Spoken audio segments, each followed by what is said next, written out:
बुद्ध की कहानियां, बुद्धा स्टोरीज जीवन से जुड़ी हुई कहानी हैं और आज भी हमारा मार्गदर्शन करती हैं।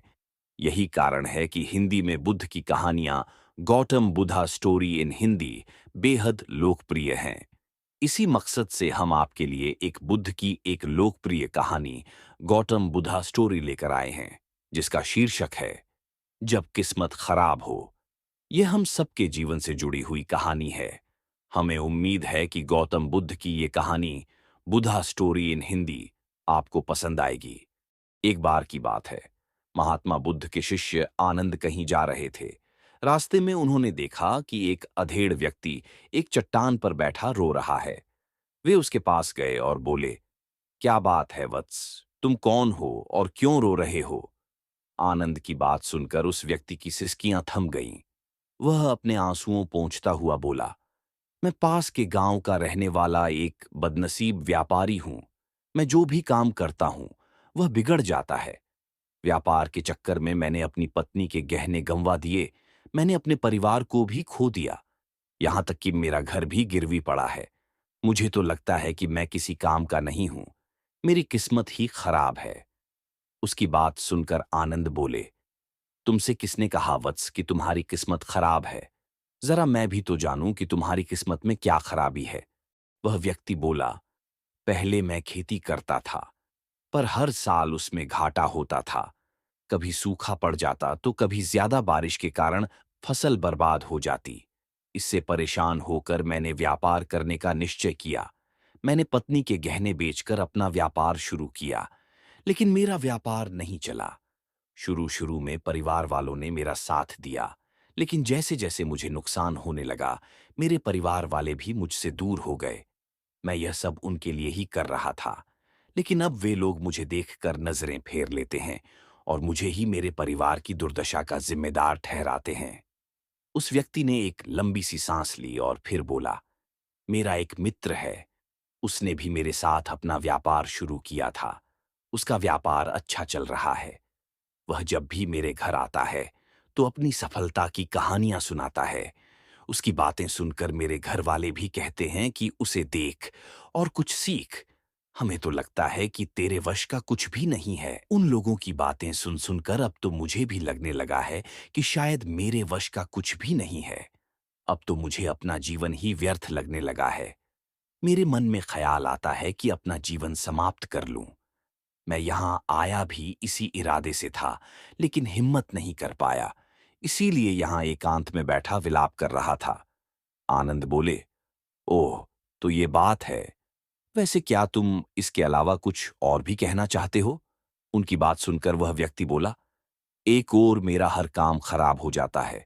दूसरी ओर मेरा मित्र है, जो हर समय मुझे नीचा दिखाने का प्रयत्न करता रहता है। मुझे समझ में ही नहीं आता है कि मैं क्या करूं। आनंद बोले, क्या तुम अपने मित्र की बातें सुनकर दुखी हो जाते हो? हाँ, मैं उसकी बातें सुनकर स्वयं दुखी हो जाता हूं, उस व्यक्ति ने जवाब दिया। आनंद ने पूछा, तुम्हें किस बात का दुख होता है?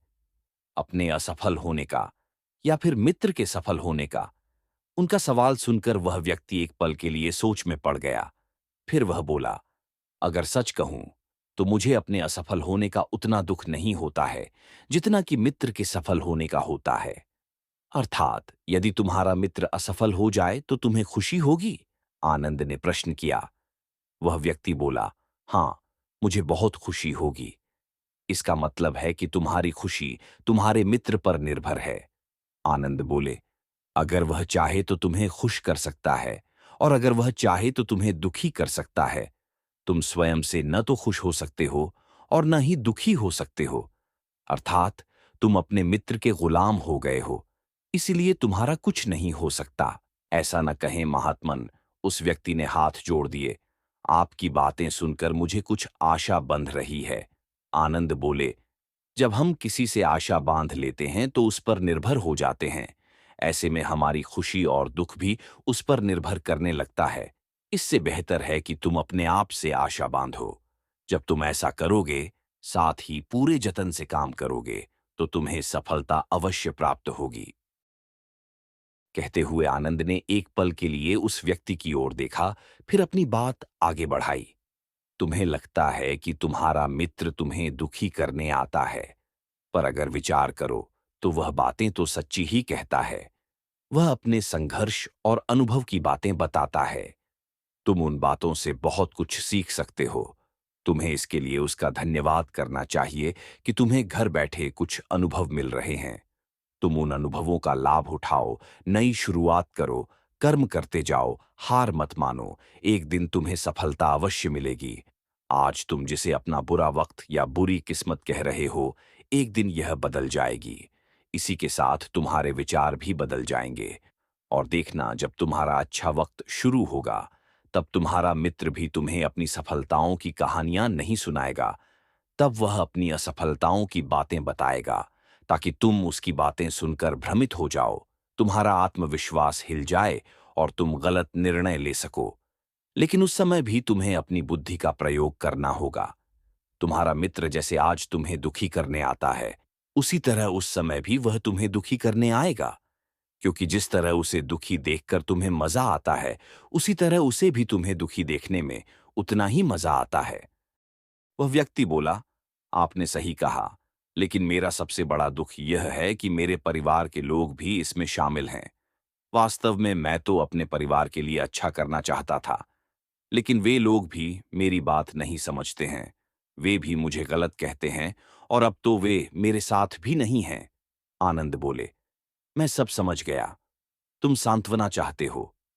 वास्तव में इस दुनिया में सभी लोग सांत्वना ही चाहते हैं। हम चाहते हैं कि हम जब भी कुछ करें तो लोग हमारी प्रशंसा करें, लेकिन आमतौर से ऐसा नहीं होता है, इसलिए हम दुखी हो जाते हैं। हमें लगता है कि हमारे मित्र, परिवार वाले सब मतलबी हैं। लेकिन तुम अगर किसी को अपना परिवार मानते हो और उसके लिए कुछ करना भी चाहते हो, तो तुम्हें ऐसा क्यों लगता है कि तुम दूसरों के लिए कुछ कर रहे हो? वास्तव में तुम अपनी खुशी के लिए कर रहे हो। इसलिए परिवार के लिए कुछ करना वास्तव में अपने लिए ही करना होता है। लेकिन अगर ऐसा करते समय तुम्हें लगता है कि तुम दूसरों के लिए कर रहे हो, तो तुम दुखी रहोगे। और अगर तुम्हें लगता है कि तुम अपने लिए कर रहे हो, तो तुम खुश रहोगे। क्योंकि जब तुम अपने लिए कुछ अच्छा करते हो या करना चाहते हो, तब तुम्हें सांत्वना की जरूरत नहीं पड़ती है। आनंद की बातें सुनकर उस व्यक्ति के चेहरे के भाव बदल गए। वह बोला, आप सही कह रहे हैं, मैं समझ गया हूं। अब तक मेरी किस्मत खराब इसलिए थी क्योंकि वह दूसरों के हाथ में थी। अब मैं अपनी किस्मत को अपने हाथ में रखूंगा। मैं फिर से प्रयत्न करूंगा, पूरे मन से काम करूंगा, और जब तक सफलता नहीं मिल जाती, चैन से नहीं बैठूंगा। उस व्यक्ति की बात सुनकर आनंद मुस्कुराए और उसे एक छोटी सी डिबिया देते हुए बोले, इस डिबिया को हमेशा अपने पास रखना। इसमें एक ऐसा राज है जो तुम्हें बड़े से बड़े दुख से भी बाहर निकाल लेगा। लेकिन इसे तभी खोलना जब तुम्हारे जीवन में कोई रास्ता न सुझाई दे और तुम्हें लगे कि सब व्यर्थ है। ये दुनिया व्यर्थ है और यहां रहना भी व्यर्थ है। उस व्यक्ति ने आनंद को धन्यवाद दिया और डिबिया को लेकर चला गया। उसने नए उत्साह के साथ फिर से अपना व्यापार आरंभ किया। उसका व्यापार चल निकला। अपनी मेहनत और लगन के बल पर वह एक बड़ा व्यापारी बन गया। परिवार वाले भी उसके साथ आ गए और उसका जीवन हंसी खुशी बीतने लगा। अब वह भूतकाल का रोना छोड़ चुका था। वह भविष्य काल की भी चिंता नहीं करता था।